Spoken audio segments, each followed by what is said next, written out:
അതൃപ്തിയിൽ ചാണ്ടിയുമ്മനുമായി സംസാരിക്കുമെന്ന് രമേശ് ചെന്നിത്തല. എന്തുകൊണ്ട് അങ്ങനെ പറഞ്ഞു എന്നറിയില്ലെന്നും ചെന്നിത്തല. ചാണ്ടിയുമ്മന്റെ മനസ്സിന് വിഷമം ഉണ്ടായിട്ടുണ്ടെങ്കിൽ പരിഹരിച്ച് മുന്നോട്ടു പോകുമെന്ന് തിരുവഞ്ചൂർ രാധാകൃഷ്ണൻ.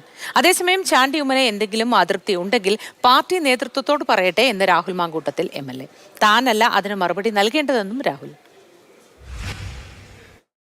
കോൺഗ്രസിനകത്ത് രണ്ടാളുകൾ തമ്മിൽ ഭിന്നതയില്ല എന്നുള്ളൊരു ടൈറ്റിൽ കാർഡ് ആകേണ്ട കാര്യമില്ലല്ലോ. ഞാൻ ഏറ്റവും ബഹുമാനിക്കുന്ന സാറിന്റെ മകൻ എന്നുള്ള ബന്ധം മാത്രമല്ല, എനിക്ക് ഏറ്റവും പ്രിയപ്പെട്ട എന്റെ സഹോദര തുല്യനായിട്ടുള്ള ആളാണ് അദ്ദേഹം. പാർട്ടി നേതൃത്വത്തോടാണ് അദ്ദേഹം കൺസേൺ വെച്ചിരിക്കുന്നത്. ആ കൺസേണിന്റെ മറുപടിയും പാർട്ടി നേതൃത്വത്തിൽ നിന്നാണ് ഉണ്ടാകുന്നത്. ഞാൻ നേതൃത്വത്തിലുള്ള ഒരാളാണ്. അല്ല, എന്താണെന്ന് എനിക്കറിയില്ല. ഞാൻ ചാണ്ടിയമ്മനോട് ഈ കാര്യം സംസാരിക്കാം. ഇതുവരെ സംസാരിച്ചില്ല. ഞാൻ ഈ വാർത്തയാണ് ഇപ്പോൾ കണ്ടത്. എല്ലാവർക്കും ചുമതല നൽകിയെന്നാണ് എനിക്ക് മനസ്സിലാക്കാൻ കഴിഞ്ഞിട്ടുള്ളത്. അദ്ദേഹത്തിന് എന്തുകൊണ്ട് നൽകിയില്ല എന്നുള്ളത് നമ്മൾ അന്വേഷിക്കാം. അദ്ദേഹത്തിനുണ്ടായ മനസ്സിൻ്റെ ഒരു വിഷമം പറഞ്ഞു എന്നാണ് ഞാൻ മനസ്സിലാക്കുന്നത്. അതെന്താണെന്നുള്ളതിനെക്കുറിച്ച് വിശദമായിട്ട് നോക്കണം. സ്വാഭാവികമായിട്ട് അദ്ദേഹത്തെ കൂടി ബന്ധിപ്പിക്കണമെന്നുള്ള കാര്യമാണ് പറഞ്ഞത്. അതെന്താണ് എന്നുള്ളത് പാർട്ടിയുടെ നേതൃത്വം അത് പറയും. കൂടുതൽ വിവരങ്ങളുമായി AK സ്റ്റെഫിൻ ചേരുന്നു. സ്റ്റെഫിൻ, നമസ്കാരം.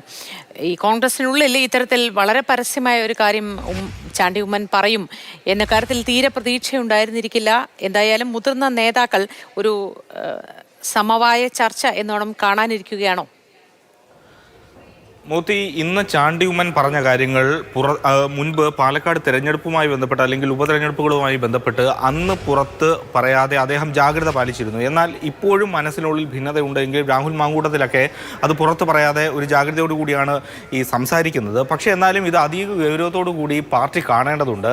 ഇത് ഈ പറഞ്ഞതിനപ്പുറത്തേക്ക്, ഒരു പരസ്യ പ്രതികരണത്തിനപ്പുറത്തേക്ക് ഈ പ്രശ്നങ്ങൾ പരിഹരിക്കുന്നതിന് വേണ്ടി എന്ത് നടപടി കോൺഗ്രസിൻ്റെ ഭാഗത്തു നിന്നും ഉണ്ടാകുമെന്നുള്ളതാണ് ഏറെ പ്രധാനപ്പെട്ട കാര്യം. കാരണം തൃശ്ശൂരിൻ്റെ ആ തോൽവിക്ക് ശേഷം കെ മുരളീധരനെ കൃത്യമായി അക്കോമഡേറ്റ് ചെയ്യാൻ കോൺഗ്രസിനെ സംബന്ധിച്ചിടത്തോളം കഴിഞ്ഞിട്ടില്ല. പാലക്കാട് ഉപതെരഞ്ഞെടുപ്പുമായി ബന്ധപ്പെട്ടൊക്കെ അദ്ദേഹം വരുമോ എന്ന ആദ്യഘട്ടത്തിൽ പല തോതിലുള്ള പ്രശ്നങ്ങളുണ്ടായിരുന്നു.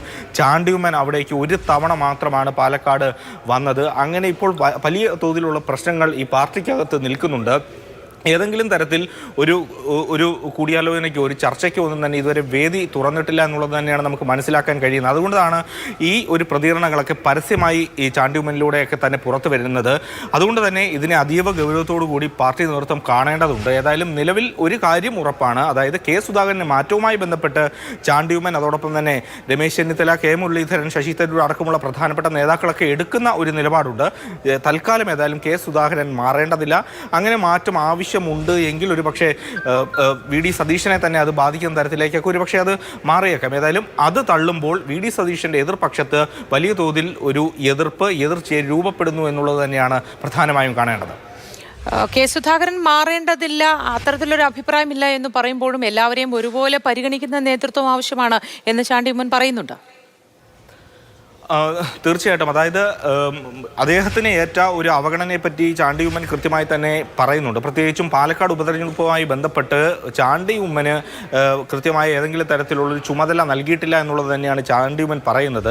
അത് ആ ഘട്ടത്തിൽ തന്നെ വാർത്തകളൊക്കെ തന്നെ വന്നിരുന്നു. പക്ഷേ എന്നാൽ അതിനെ ആ സമയത്ത് നിരസിച്ചുകൊണ്ട് പാർട്ടി നേതൃത്വമൊക്കെ ഇടപെട്ട് പ്രശ്നം പരിഹരിച്ചുകൊണ്ട് മുന്നോട്ട് പോയെങ്കിലും അതെല്ലാം ഒരു എന്താണ് പറയുന്നത്, ഒരു പ്രശ്നങ്ങൾക്ക് കൃത്യമായൊരു പരിഹാരം അന്നും ഉണ്ടായിട്ടില്ല, ഇന്നും ഉണ്ടാകുന്നില്ല.